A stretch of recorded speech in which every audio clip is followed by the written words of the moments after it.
오늘부터는 이제 새로운 시리즈로 함께 말씀을 나누려고 합니다. 기다림, 약속의 성취를 보리라. 한번 좀 따라해 보실까요? 기다림, 약속의 성취를 보리라. 네. 여러분 어떠십니까? 따라하시면서 마음이 막 웅장하지 않습니까? 별로 안 그러신 것 같아요. 저는 이 주제를 기도하면서 또 말씀을 준비하면서 기다림, 하나님께서 때로는 우리를 기다리게 하시는데 결국에는 우리에게 말씀하시고 약속하신 그 성취를 보게 될 것을 기대하는 마음으로 이번 시리즈를 또 기도하면서 준비하게 되었습니다. 여러분 특별히 시간 앞으로 하나님의 말씀을 선포하고 또 그 말씀을 들을 때에 하나님의 말씀이 우리의 삶에 우리의 머릿속에 지식으로만 남지 않게 하시고 또 때에 따라 약속을 이루시며 가장 선한 길로 푸른 초장으로 쉴만한 물가로 가장 좋은 길로 인도하시는 하나님의 그 약속의 성취가 우리 교회 위에 또 여러분의 삶과 가정 위에 있기를 주님의 이름으로 간절히 축복합니다. 여러분 하나님의 약속 그 성취를 보려면 아주 중요한 것이 하나 있습니다. 우리가 반드시 기억해야 될 중요한 사실이 있습니다. 그것은 무엇이냐면 바로 기다림입니다. 기다림. 하나님은 아브라함 때에 하셨던 약속을 신실하게 지키셨습니다. 하나님께서 아브라함에게 무엇을 말씀하셨습니까? 내가 너로 큰 민족을 이루고 약속의 땅에서 하나님의 자녀로서 백성으로서 살아가게 하겠다. 주님께서는 분명히 말씀하셨고 약속하셨어요. 그리고 주님은 말씀하시고 약속하실 뿐만 아니라 그 약속을 신실하게 이루어 가셨다는 것을 우리는 보게 되죠. 우리가 지난 24주간의 시간 동안 하나님의 말씀을 함께 나누었잖아요. 그 여호수아의 말씀 여러 의미가 있고 또 여러 은혜가 있었지만 그 말씀을 하나로 관통하는 것이 무엇이었습니까? 하나님은 약속하시는 분이고 그리고 그 약속을 이루시는 분이다. 아브라함 때 하셨던 약속을 지키신 것이죠. 애굽에서 건져내신 것이죠.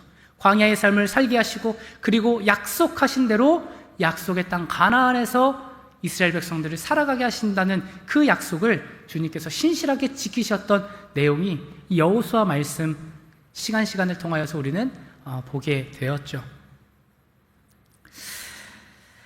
사랑하는 성도 여러분, 우리가 반드시 기억해야 될 것 또한 한 가지가 더 있습니다. 하나님은 약속하시고 그리고 결코 그 말씀에는 약속에는 거짓이 없으시며 반드시 이루신다는 것입니다. 그런데 그 결과를 보기 위해서 우리가 해야 될 것이 있습니다. 그것이 바로 기다림이라는 것이죠. 농부가 봄에 씨앗을 심으면 다음 날 바로 싹이 납니까?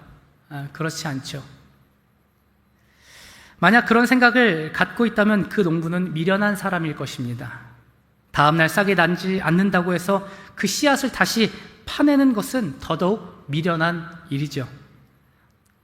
그런데요, 농부는요 실망하지 않습니다. 어제 심은 씨앗을 보면서 땅에 아무런 일이 없다 하더라도 농부는 실망하지 않는다는 거예요. 농부는 기다립니다. 물을 주면서 기다립니다. 거름을 주면서 기다립니다. 아무것도 보이지 않아도 농부는 기다립니다. 왜일까요? 씨앗을 심었기 때문이에요. 씨앗을 심었기 때문입니다.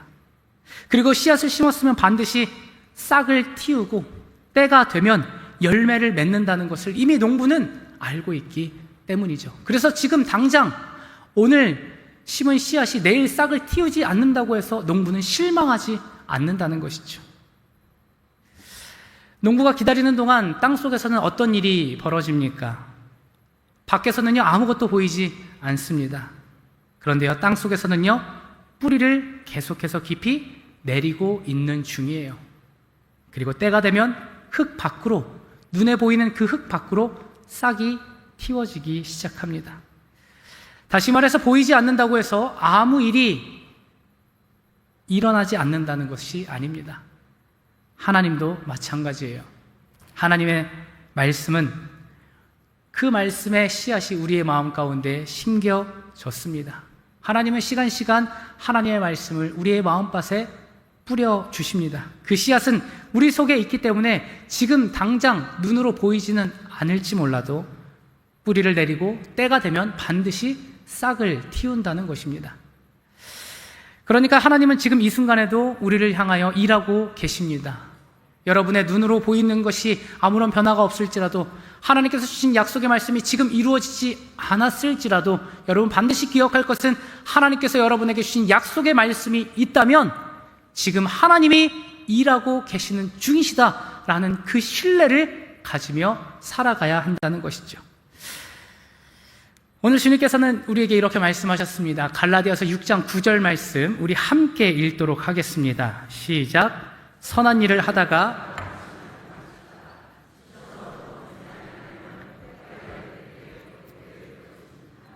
아멘. 때가 이르면 반드시 거둡니다. 농부가 포기하지 않으면 열매를 거두듯 우리가 포기하지 않으면 하나님의 약속의 성취를 경험하게 그리고 누리게 된다는 것이죠. 자, 그렇다면 우리는 어떻게 기다려야 할까요? 우리의 인생은 기다림의 연속인데요. 우리가 어떻게 하나님의 약속의 말씀을 기다리고 신뢰해야 될까? 오늘 두 가지의 말씀을 통해 함께 은혜를 나누고자 합니다. 먼저 하나님의 약속의 성취를 보려면 첫 번째로 하나님이 일하시는 방법을 이해해야 합니다. 우리가 먼저 해야 될 것은 하나님을 이해해야 한다는 것입니다. 함께 일하는 사람이 어떤 방식으로 일하는지 모르면 답답합니다. 때로는 실망스럽습니다. 그래서 그 사람을 멀리하기도 합니다. 그런데 그 사람의 일하는 방식을 알고 나면, 그 뜻을 알고 나면 그 마음이 편안해지고 함께 동참할 수 있는 마음이 생기는 것이죠. 하나님도 하나님만의 일하시는 방법이 분명히 있습니다. 그 방법은 우리의 방법과 다릅니다.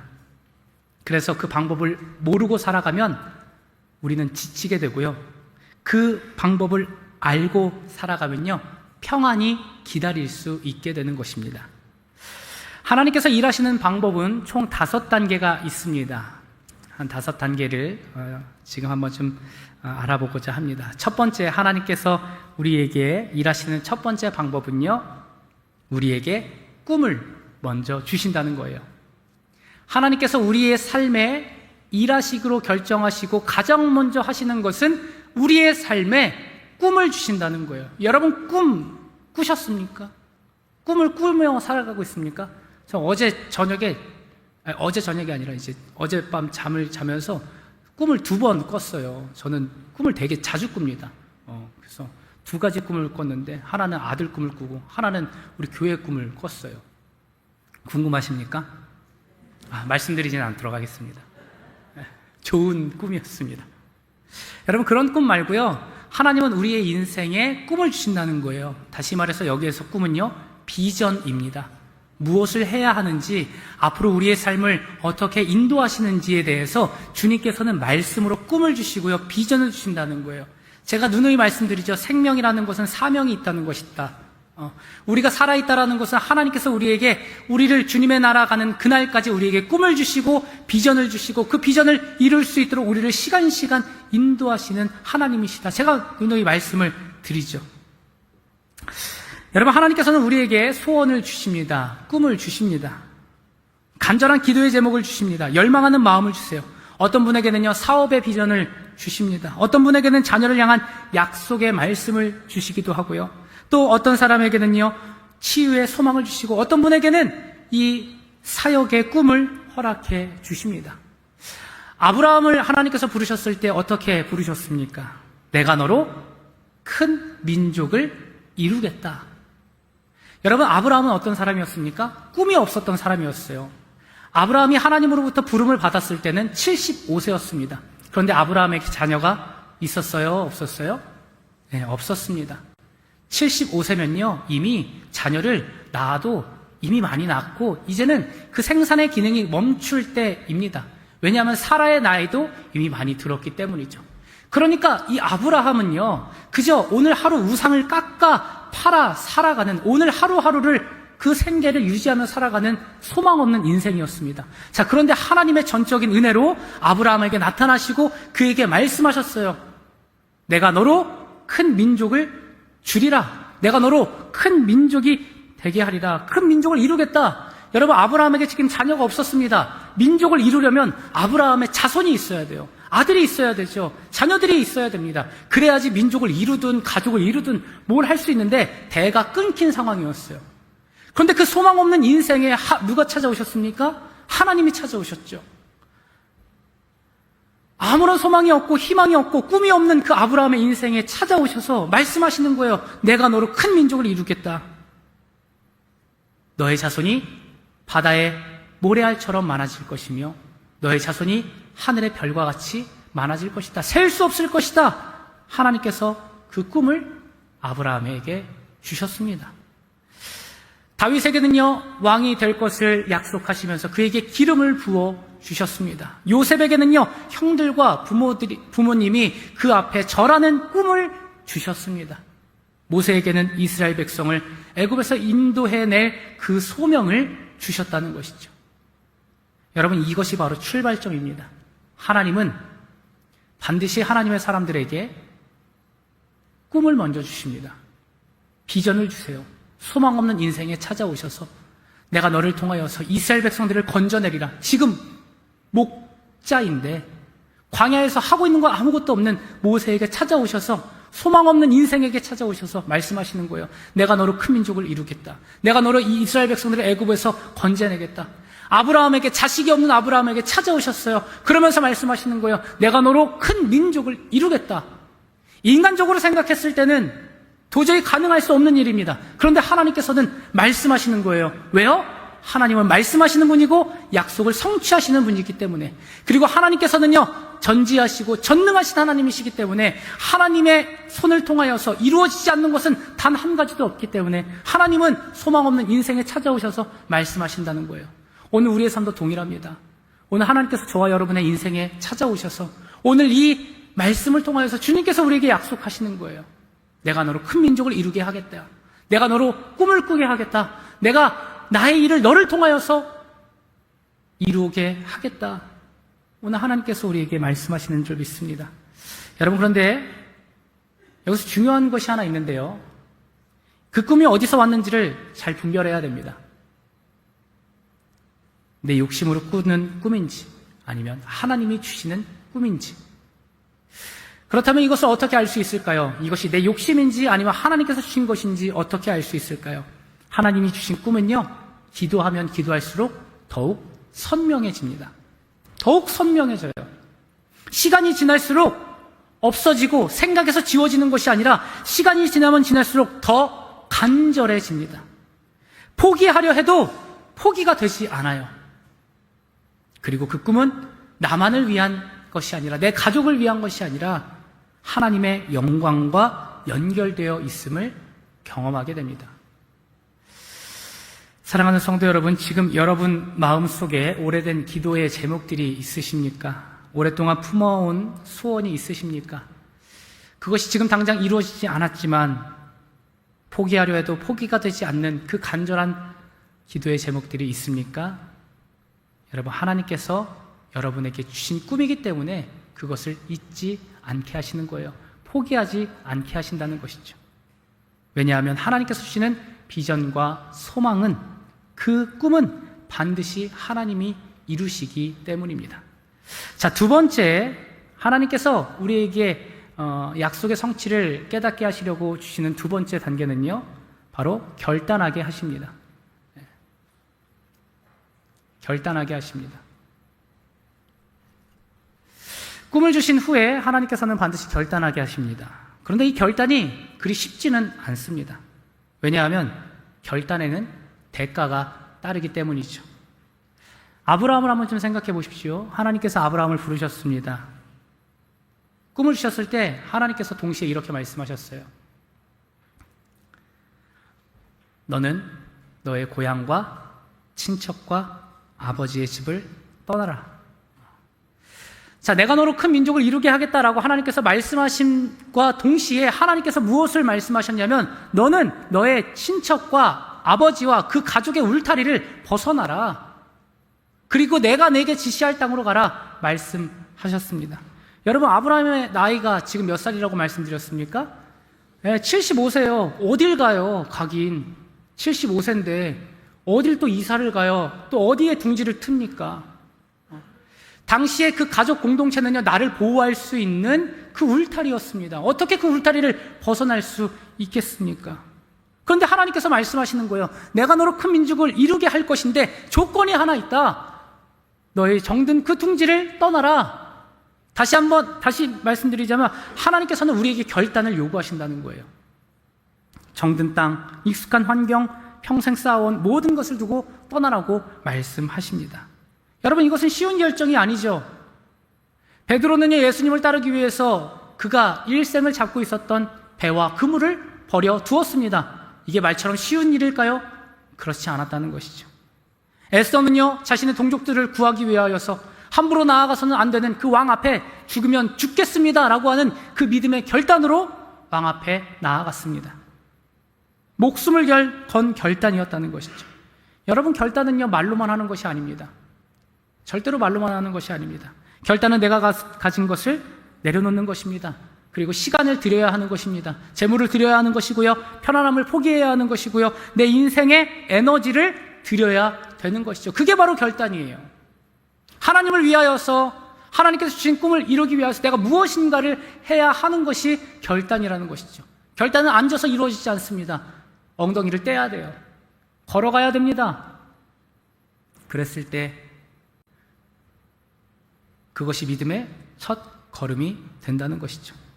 자, 세 번째 단계는요, 하나님께서 우리를 기다리게 하십니다. 첫 번째는 꿈을 주시고요, 두 번째는 결단하게 하시고요, 그리고 세 번째는 기다리게 하십니다. 여러분, 노아는 방주를 짓고 비가 오기를 몇 년을 기다린 줄 아십니까? 120년을 기다렸어요. 120년 기다렸어요. 여러분, 누군가 약속하고 1시간 넘게 기다려 본 적 있으십니까? 우리는 1시간 기다리는 것도 힘들어 합니다. 그런데 노아는요, 방주를 짓기 시작하면서 120년을 기다렸어요. 아브라함은 아들을 약속받고 몇 년을 기다렸습니까? 25년을 기다렸어요. 하나님이 약속하셨고 하나님 비전을 주셨으면 좀 바로 주시면 좋을 것 같은데 25년을 기다리게 하셨습니다. 모세는 소명을 받고 몇 년을 기다렸습니까? 광야에서 40년이라는 시간을 기다렸습니다. 다윗은 기름 부음을 받은 이후에 수년간 동굴 속에서 숨어 살면서 그 수해를 기다렸습니다. 예수님도 3년의 공생애를 시작하시기 위하여서 몇 년을 기다리셨습니까? 30년을 기다리셨다는 거예요. 여러분, 왜 하나님께서는 우리의 삶에 꿈을 주시고 결단하게 하셨는데 왜 우리를 기다리게 하실까요? 그 이유는요, 아직 하나님의 때가 이르지 않았기 때문입니다. 하나님의 때가 이르지 않았기 때문입니다. 이렇게 생각하시면 아마 좀 편하실 거예요. 어린아이가 요리를 하고 싶어 합니다.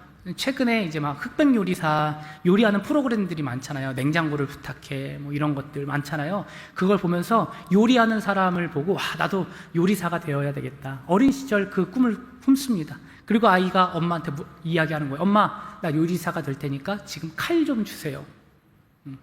자, 날카로운 칼을 엄마는 아이에게 선뜻 건네주겠습니까? 주지 못해요. 절대 주지 못합니다. 그리고 절대 주지 않습니다. 왜냐하면 그 칼이 아이에게 위험하기 때문이죠. 그런데 이 아이가 자랐습니다. 여전히 요리사에 대한 꿈을 접지 않았어요. 칼을 다룰 수 있는 때가 왔습니다. 그러면 부모는 어떻게 합니까? 이 아이의 꿈을 응원하죠. 그리고 자기가 갖고 싶었던 그 칼보다 더 날카롭고 더 세밀하고 그리고 더 좋은 요리사용 칼을 사줍니다. 왜요? 칼을 다룰 수 있기 때문에. 칼을 다룰 수 있기 때문에. 그러니까 칼이 문제가 아니었습니다. 때가 문제였어요. 하나님도 마찬가지예요. 하나님이 우리의 기도에 응답하시지 않는 것이 아닙니다. 우리의 꿈을 포기하신 것이 아닙니다. 단지 하나님의 때가 아직 이르지 않았기 때문이죠. 우리를 향한 것도 그래요. 우리 자녀들을 향한 것도 그래요. 지금 당장 이루어지지 않은 것 같아서 답답하십니까? 아직 때가 아니라는 것이죠. 열매가 맺어질 때가 있습니다. 그 열매를 맺게 하기 위해서 우리가 또 해야 될 것이 있습니다. 기다려야 되는 거예요. 기다려야 되는 거예요. 그리고 우리에게 주어진 삶 속에서 우리는 최선을 다하며 하나님의 영광을 위하여서 살아갈 때에 하나님께서 어느 순간 그 열매를 맺게 하신다는 것이죠. 약속의 성취를 맛보게 하신다는 것입니다. 때가 되면 하나님은 우리가 구한 것보다 더 크고 더 좋은 것, 더 완전한 것으로 채워주십니다. 우리가 원했던 것보다 더 좋은 칼을 선물로 주신다는 거예요. 내가 원하는 때가 아닙니다. 하나님의 때예요. 하나님의 때예요. 내가 원하는 방법이 아닙니다. 우리가 원하는 방법이 아니에요. 하나님이 원하시는 방법입니다. 그러니 여러분, 기다림은 거절이 아니라는 거예요. 기다린다는 것은 결코 하나님이 우리를 외면하시는 것이 아닙니다. 하나님의 방법으로 기다림은 준비하는 시간이라는 것이죠. 자, 그렇다면 그 기다리는 시간 동안 우리는 무엇을 해야 합니까? 우리를 그냥 내버려 두십니까? 그렇지 않습니다. 네 번째 단계로 넘어갑니다. 네 번째는요, 연단을 주십니다. 연단을 주신다는 거예요. 여러분, 여기서의 연단은요, 고난과 다릅니다. 연단이란 무엇입니까? 내가 이 일을 이루기 위해서 연마하는 시간이에요. 노력하는 시간이에요. 그 기술을 나의 것으로 습득하기 위하여서 연습하는 시간이죠.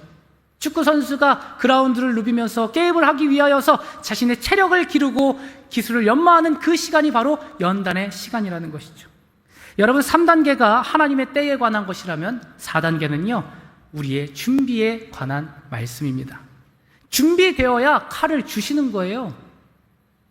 때가 되어 하나님이 칼을 주시려 할 때, 그리고 우리는 그 칼을 감당하고 그 칼을 자유자재로 사용할 수 있는 사람이 되어야 합니다. 다시 말해서 실력을 겸비한 사람이 되어야 한다는 것이죠.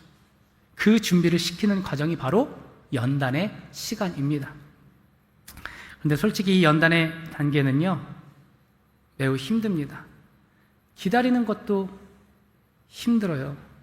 기다리는 동안 참아야 하고 또 기다려야 한다는 것은 참 쉬운 일은 아닌데, 그 기다리는 과정 가운데에서 연단을 받는다는 것 또한 쉬운 일은 아닙니다. 왜냐하면 그 연단의 시간에 때로는 고통이 찾아올 때도 있고요, 아픔이 찾아올 때도 있고, 억울함의 순간이 찾아올 때도 있기 때문이죠. 하나님께서 요셉에게 꿈을 주셨습니다. 그가 어린 시절 아버지의 사랑을 듬뿍 받는 그 시절에 하나님께서 그에게 꿈을 주셨어요. 자기의 형들과 그리고 부모님이 자신 앞에 절하는 꿈을 꾸게 되었습니다. 이것은 자신의 꿈이 아니었어요.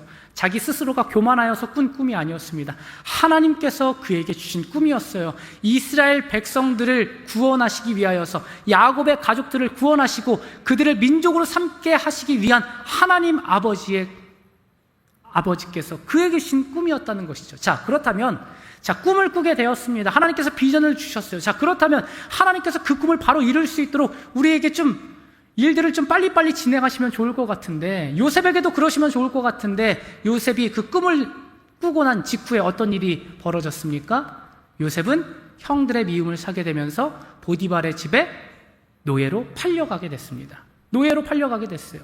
자, 노예로 팔려가고 그곳에서 종으로서 살아갑니다. 자, 그런데 거기서 끝납니까? 요셉은 또다시 감옥으로 끌려가게 됩니다. 보디발의 아내 때문에 그는 감옥으로 끌려가게 되죠. 하나님께서 주신 꿈 때문에 지금 요셉은 고생하고 있는 거예요. 자, 그런데 육신의 눈으로 보일 것이 아니라 영적인 눈으로 그 요셉의 삶을 보게 되면요, 그리고 하나님의 뜻을 알고 보게 되면 요셉은요, 반드시 보디발의 집에 노예로, 종으로 있었어야 됐습니다. 그리고 반드시 감옥에 갇혔어야 했습니다. 요셉이 갇힌 그 감옥은요, 일반 감옥이 아니었습니다. 왕의 신하들이 갇히는 감옥이었습니다. 고위 관리들이 갇히는 감옥이었습니다.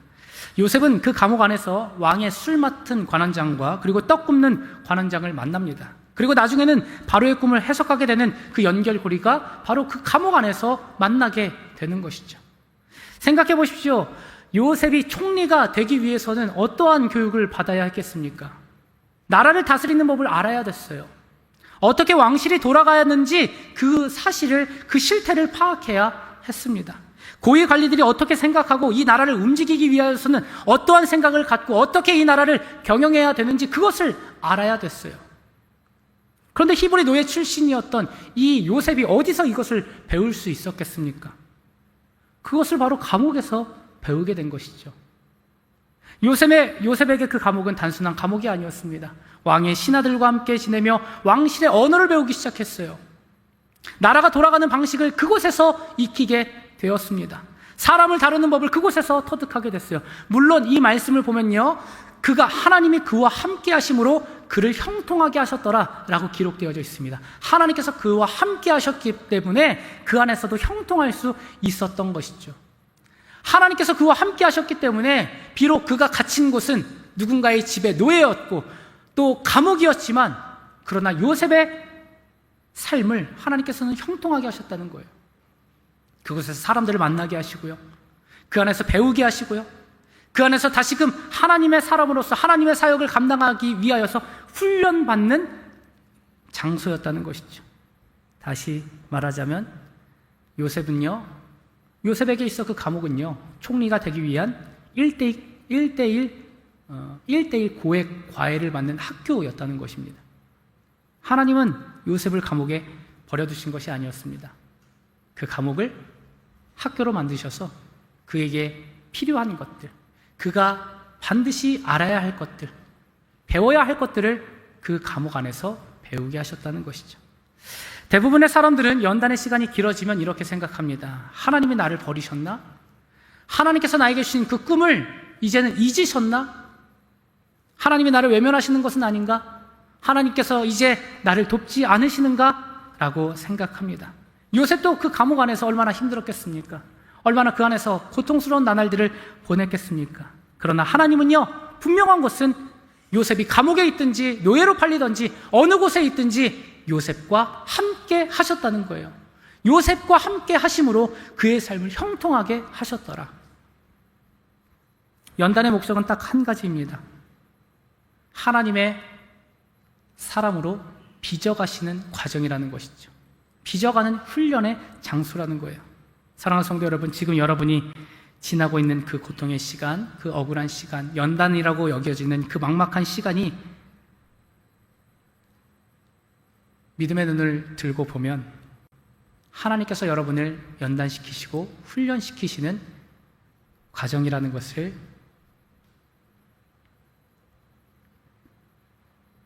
기억하시기를 바랍니다. 마지막 5번째 단계는요, 하나님께서는 결국 해결해 주십니다. 하나님은 해결해 주세요. 꿈을 주시고 결단하게 하시고 기다리게 하시고, 그리고 연단의 과정을 통하여서 하나님은 결국 우리의 삶에 해결책을 주십니다. 요셉을 보십시오. 감옥에 갇혀있던 그가 하루아침에 총리가 됐어요. 여러분, 그 애굽에서 총리였던, 그리고 그 고위 관직에 오르기 위하여서 이 사람들이 어떻게 한 줄 아십니까? 그 길을 계속해서 걸어왔어요. 그 과정을 밟았다는 것이죠. 그런데 하나님께서는요, 요셉에게 꿈을 주시고 그 때가 되니 하루아침에 그를 애굽의 총리로 앉혀주셨습니다. 애굽에서 바로 다음 가는 권력자로 하나님께서 세우셨다는 거예요. 그런데 중요한 것이 있습니다. 해결은 항상 마지막에 온다는 거예요. 도중에 오지 않더라고요. 다 끝난 뒤에, 기다리게 하신 뒤에, 연단의 과정을 겪게 하신 뒤에, 그리고 해결책을 주신다는 것이죠.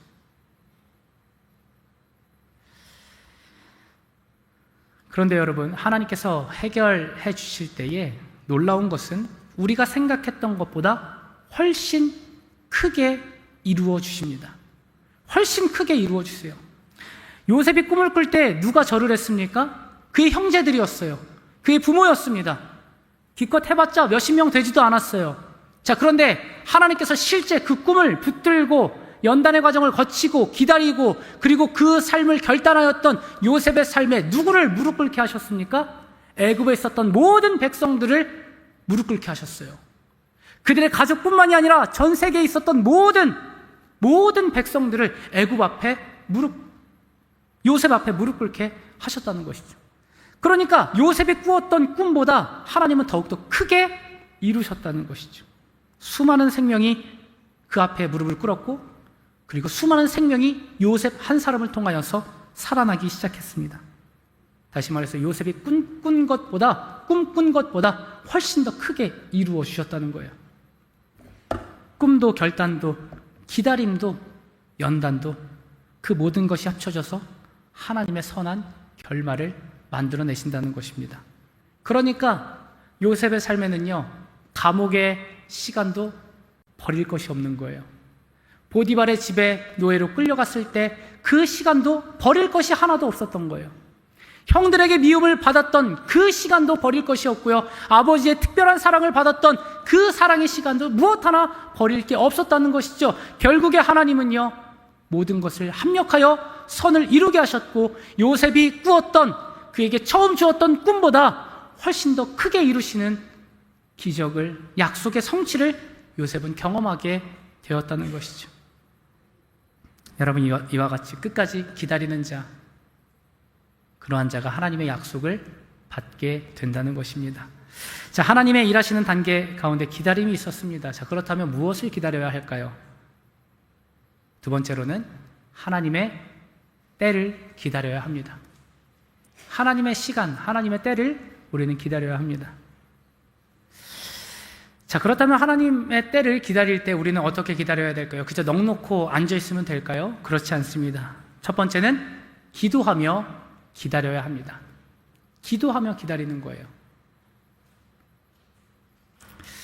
기다리는 시간이 힘든 이유가 무엇입니까? 기다리는 시간 동안 아무것도 할 수 없는 것 같기 때문이죠. 여러분, 병원에서 검사를 받아보신 적이 있습니까? 건강검진 했는데 병원에서 여기 뭐가 좀 보이는데요? 그때부터 심장이 덜컥 내려앉죠. 이거는 좀 큰 병원 가셔서 한번 검사해 보세요. 조직 검사 한번 맡아보세요. 받아보세요. 그리고 큰 병원에 옮겨서 조직 검사를 받습니다. 근데 검사 결과가 바로 나옵니까? 아니죠. 적어도 1주, 늦게는 2주 정도 기다려야 돼요. 근데 그 기다리는 시간이, 죄송합니다, 지옥이죠. 그 기다리는 시간 동안 별의별 상상을 다 합니다. 이렇게 되면 어떡하지? 혹시 이렇게 되면 어떡하지? 의사가 이렇게 이야기하면 어떡하지? 그때 내가 할 수 있는 것은 전혀 없다고 생각되어지니까 답답하게 되고요. 그리고 답답하니까 지치게 되고, 지치게 되니까 절망하게 되는 것이죠. 여러분, 그런데 그 기다리는 시간 동안 우리가 할 수 있는 것이 아무것도 없지 않습니다. 기다리는 시간에 우리가 할 수 있는 가장 강력한 일이 있습니다. 그것이 바로 기도예요. 그것이 바로 기도입니다. 하나님이 기다리게 하시는 이유 중 하나가 바로 이것입니다. 기도하라고 기다리게 하시는 거예요. 기도하라고 하나님은 기다리게 하시는 것입니다. 예수님은 제자들에게 이렇게 가르치셨습니다. 누가복음 18장 1절 말씀, 언제나 기도하고 실망하지 말아야 할 것을 가르치시기 위하였다. 실망하지 않고 기도함으로써 기도하고 실망하지 말아야 할 것을 가르치셨다는 것입니다. 우리에게는 두 가지 선택이 있습니다. 기도하며 기다릴 것인지, 아니면 실망하고 그만둘 것인지. 다윗의 인생은 기다림의 연속이었습니다. 어린 목동의 시절 사무엘을 통하여서 기름 부음을 받게 되었습니다. 기름 부음을 받았는데요, 다윗은 바로 왕이 되지 못했습니다. 사울 왕의 창과 칼을 피해 오랜 시간 동안 광야에서 머물렀습니다.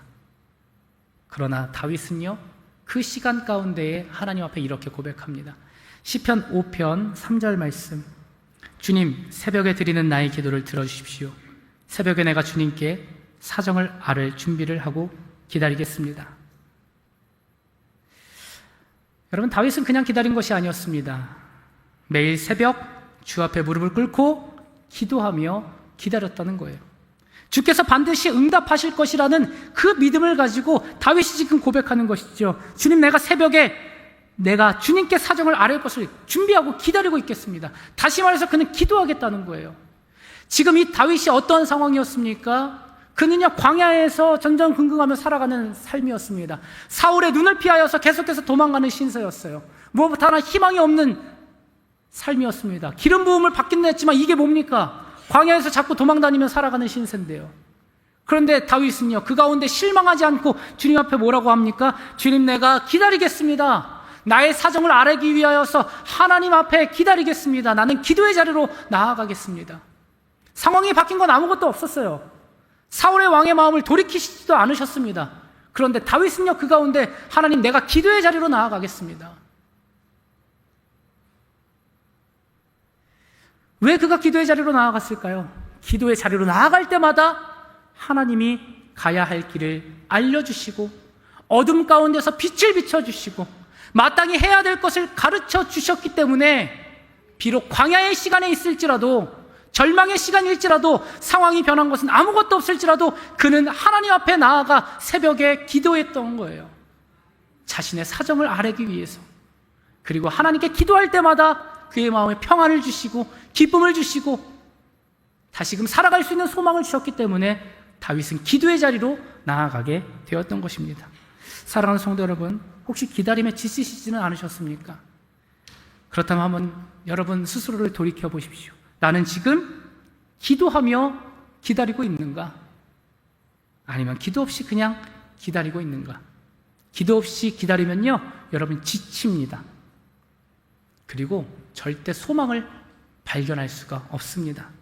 불안해집니다. 희미해집니다. 그리고 흔들립니다. 그러나 기도하며 기다리면 하나님께서 우리의 가야 할 길을 선명히 비춰 주신다는 거예요. 그리고 반드시 약속이 성취되게 하심을 보게 하실 줄 믿습니다. 여러분, 그러므로 기다리시는 그 시간 가운데에 기도하십시오. 아멘이십니까? 기도하며 기다리시기를 간절히 축복합니다. 그런데요, 기도하며 기다리는 것만으로는 부족합니다. 한 가지가 더 있어요. 그것은 바로 신뢰하며 기다려야 한다는 거예요. 신뢰하면서 기다려야 된다는 거예요. 기도를 할 때도 신뢰하며 하는 기도랑 신뢰하지 않고 하는 기도는 천지 차이입니다. 기도하면서 마음속으로 이런 생각이 드는 분들이 있을 거예요. 이 진짜 되는 거 맞아? 하나님 내 기도 들어주시기는 하나? 이 기도의 응답이 진짜 있기는 할까? 그때가 정말 기다리면 올까? 하나님 내 기도 들으시는 것일까? 이 의심이 들어오는 순간 기도하고 기다리지만 그 기다림의 시간은요, 고통의 시간으로 바뀝니다. 고통의 시간으로 바뀌어요. 의심하면요. 하나님의 때를 기다리는 사람은요, 의심하는 사람이 아닙니다. 확신을 가지고 신뢰하며 기다리는 거예요. 다윗은 또한 이렇게 고백합니다. 시편 27편 13절 말씀.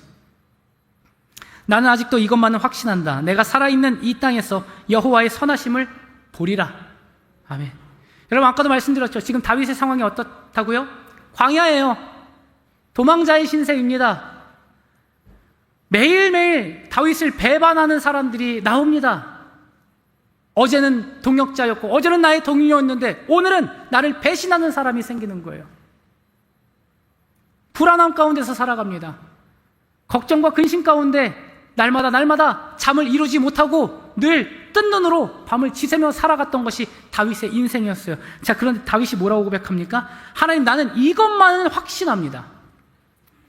다른 것은 모르겠습니다. 그런데 이것만은 확신하는데, 그것이 뭐냐면 내가 살아있는 동안, 내가 숨을 쉬는 동안 하나님이 나를 부르시기 전 그때까지 이 땅에서 여호와의 선하심을 내가 경험할 것입니다.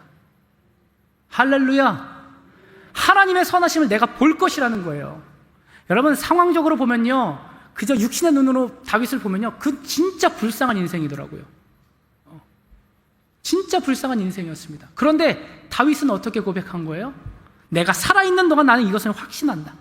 난 다른 것은 모르겠지만 하나님께서 나에게 가장 선한 것을 주실 분이라는 것을 나는 확신합니다.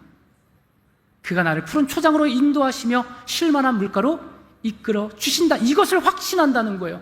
여호와는 나의 방패시오, 나의 요새시오, 나의 피할 바위십니다. 이것을 그가 확신했다는 거예요.